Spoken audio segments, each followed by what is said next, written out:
갈라디아서 2장 15절로 21절 말씀. 우리는 본래 유대인이요 이방 죄인이 아니로되 사람이 의롭게 되는 것은 율법의 행위로 말미암음이 아니요 오직 예수 그리스도를 믿음으로 말미암은 줄 알므로 우리도 그리스도 예수를 믿나니 이는 우리가 율법의 행위로서가 아니고 그리스도를 믿음으로써 의롭다함을 얻으려 함이라. 율법의 행위로서는 의롭다함을 얻을 육체가 없느니라. 만일 우리가 그리스도 안에서 의롭게 되려 하다가 죄인으로 드러나면 그리스도께서 죄를 짓게 하는 자냐? 결코 그럴 수 없느니라. 만일 내가 헐었던 것을 다시 세우면 내가 나를 범법한 자로 만드는 것이라. 내가 율법으로 말미암아 율법에 대하여 죽었나니 이는 하나님에 대하여 살려 함이라. 내가 그리스도와 함께 십자가에 못 박혔나니 그런즉 이제는 내가 사는 것이 아니요 오직 내 안에 그리스도께서 사신 것이라. 이제 내가 육체 가운데 사는 것은 나를 사랑하사 나를 위하여 자기 자신을 버리신 하나님의 아들을 믿는 믿음 안에서 사는 것이라. 내가 하나님의 은혜를 패하지 아니하노니 만일 어렵게 되는 것이 율법으로 말미암았으면 그리스도께서 헛되이 죽으셨느니라. 오늘 갈라디아서 말씀은 복음의 진수를 말씀을 하고 있습니다. 그 중에서 2장 20절 말씀은 우리가 너무 잘 아는 말씀이죠.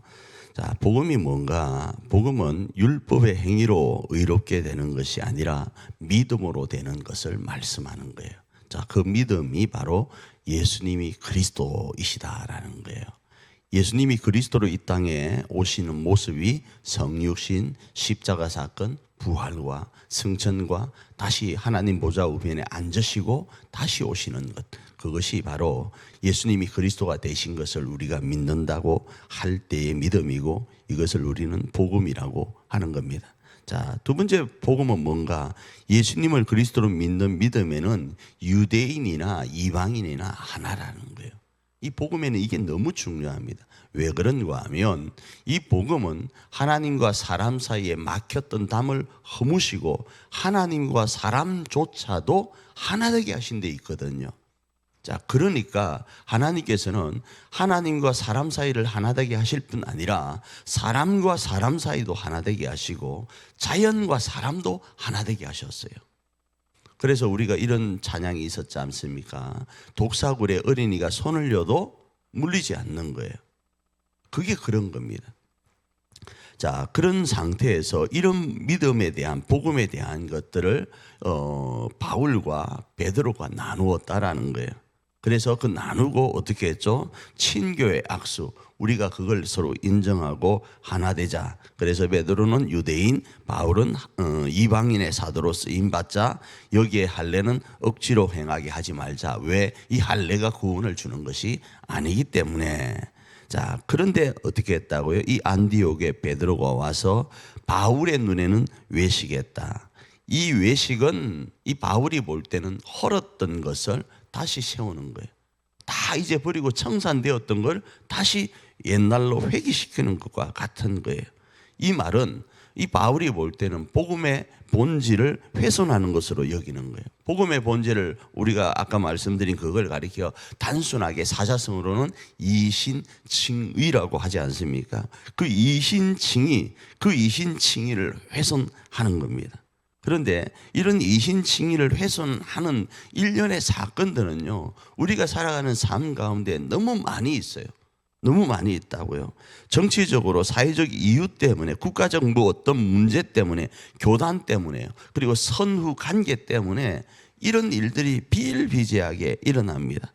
그 복음의 본질이 뭐라고요? 하나님과 우리 사이에 하나 된 것, 우리와 우리 사이에 하나 된 것, 예수님이 이 땅에 그리스도로 오신 그걸 믿는 믿음, 그 모든 것들을 훼손하는 게 되어집니다.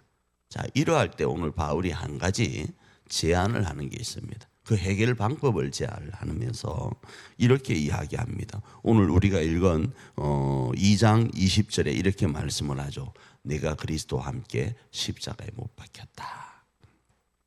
그리스도와 함께 우리가 십자가에 못 박힌 사실을 알자. 이 말은 우리가 신앙생활을 하든지 가정생활을 하든지 삶 가운데서 사람과의 관계 속에 어떤 삶을 살아가든지 그 안에는 이 본질인 그리스도인으로 살아가는 모습들이 도전을 받을 때가 많다 이겁니다. 그럴 때 그것을 인내하면서 그리스도의 법을 성취할 수 있는 방법이 뭔가? 우리 교회를 치면 우리 교회를 교회답게 세워갈 수 있는 방법, 가정을 가정답게 세워갈 수 있는 방법이 뭔가? 내가 그리스도와 함께 십자가에 못 박혔다라는 거예요. 그리고 지금 내가 사는 것은 나는 십자가에 못 박혔기 때문에 내 안에 사신 누가요? 그리스도가 사시는 거예요. 우리가 지난번에 새벽 예배 때 이런 말씀 들었잖아요. 하나님께서 바울 안에 그리스도를 두신 것을 기뻐하신다 그랬잖아요. 그러면 우리 안에 누가 지금 있죠? 그리스도가 계신 거예요. 그 그리스도로 인하여 우리가 살아가는 거예요.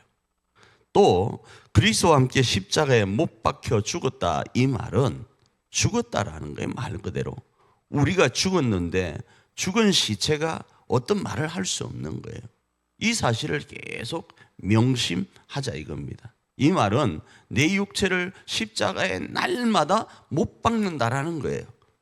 날마다요. 왜? 우리의 그 육체적 생각들이 계속 일어나니까 정치적으로, 사회적으로, 국가적으로 우리 안에 이신칭의를 도전할 만한 수만 가지의 일들이 일어나서 그걸로 인해 어떻게 된다고요? 하나님과 우리 사이, 그리고 이웃과 이웃 사이, 그리고 이웃과 자연, 우리와 자연 수만 가지의 거기에서 분열을 조장하는 일들이 일어나니까 우리는 십자가에 못 박혔다. 우리는 이제 죽고 우리의 육체는 죽고 우리의 죄성은 죽고 오직 그리스도가 우리 안에 사신다라는 그 믿음으로 오늘을 살아가자. 이게 복음의 진수다. 이렇게 말씀을 하는 겁니다.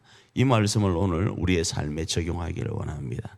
이 복음의 진수를 신비에 새겨서 우리가 하나님 안에서 우리의 교회를 세워보자고 서로 친교의 악수를 나누고 우리 가정에서 나와 아내가 우리 자녀들과 함께 우리 가정을 참 하나님이 기뻐하는 가정으로 세워보자고 친교의 악수를 나눈 모습 가운데서 하나님의 나라를 세워서 하나님의 기쁨이 되고 하나님의 영광을 돌리는 복된 하루가 오늘 하루 되기를 축복합니다.